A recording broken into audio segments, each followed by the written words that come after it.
खेमका के मर्डर की थ्योरी सही है क्योंकि बिजनेसमैन गोपाल खेमका के अंतिम संस्कार में जिस संदिग्ध रोशन को हिरासत में लिया गया वो कुछ दिन पहले ही जेल से बाहर निकला था। अब सवाल है कि संदिग्ध रोशन को जेल में ही बिजनेसमैन खेमका के मर्डर की सुपारी दी गई। आखिर खेमका के परिवार का जानी दुश्मन कौन है? क्या संदिग्ध रोशन खेमका के परिवार की रेकी करने पहुंचा था? इन सवालों की फहरिस्त से जल्द ही पर्दा उठने वाला है क्योंकि संदिग्ध रोशन से पूछताछ जारी है और रोशन कई राज उगल सकता है।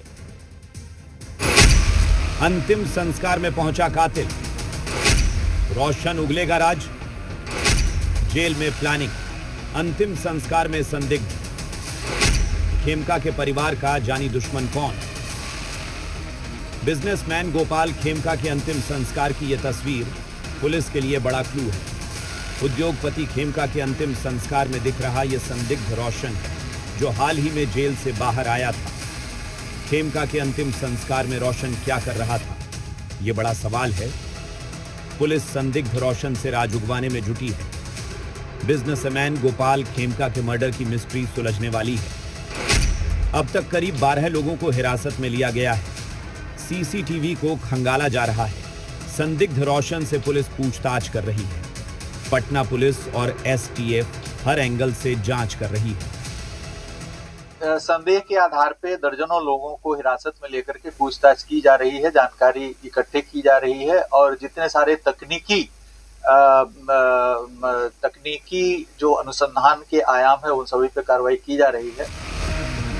अगर बिजनेसमैन गोपाल खेमका कातिल तक पुलिस पहुंच गई तो न सिर्फ उद्योगपति खेमका के हत्या की गुत्थी सुलझ जाएगी बल्कि यह भी पता चल जाएगा कि कौन खेमका के परिवार का जानी दुश्मन है। क्या खेमका के बेटे के मर्डर से भी इस हत्याकांड का संबंध है? प्रकाश और सन्नी, जी मीडिया, पटना। बिहार चुनाव से पहले केंद्रीय मंत्री चिराग पासवान का एनडीए से मोह भंग होने लगा है। केंद्रीय मंत्री चिराग पासवान ने बिहार की कानून व्यवस्था को लेकर सवाल दागे हैं। हाजीपुर में केंद्रीय मंत्री चिराग पासवान ने उद्योगपति गोपाल खेमका हत्याकांड पर प्रतिक्रिया दी। उन्होंने कहा कि जिस तरह से बिहार में अपराध बढ़ा है और कानून व्यवस्था जिस तरह से ध्वस्त हुई है, ये चिंता का विषय है। मैं केवल एक व्यापारी की हत्या को लेकर नहीं कह रहा, बल्कि ये भी चिंता का विषय है कि क्यों कारोबारियों की हत्या हो रही है। ऐसी जगह पर यह घटना घटी है जो पटना का एक पॉश इलाका है। 100 मीटर की दूरी पर जहां थाना है और अधिकारियों के घर हैं, पॉश इलाके में घटना हो रही है तो सोचिए गांव देहात में क्या हो रहा होगा। अगर बिहार में एक भी हत्या होती है तो सरकार और प्रशासन के लिए चिंता का विषय होना चाहिए।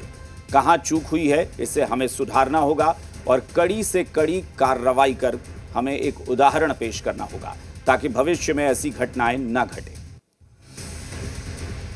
जिस तरीके से बिहार में अपराध बढ़ा है, लॉ एंड ऑर्डर जिस तरीके से ध्वस्त हुआ है, और मैं सिर्फ एक व्यापारी की हत्या को लेकर ही नहीं बोल रहा हूँ, ये तो चिंता का विषय ही है क्योंकि एक ऐसी जगह पर ये घटना घटी है खुलेआम, जो पटना का एक पॉश इलाका है।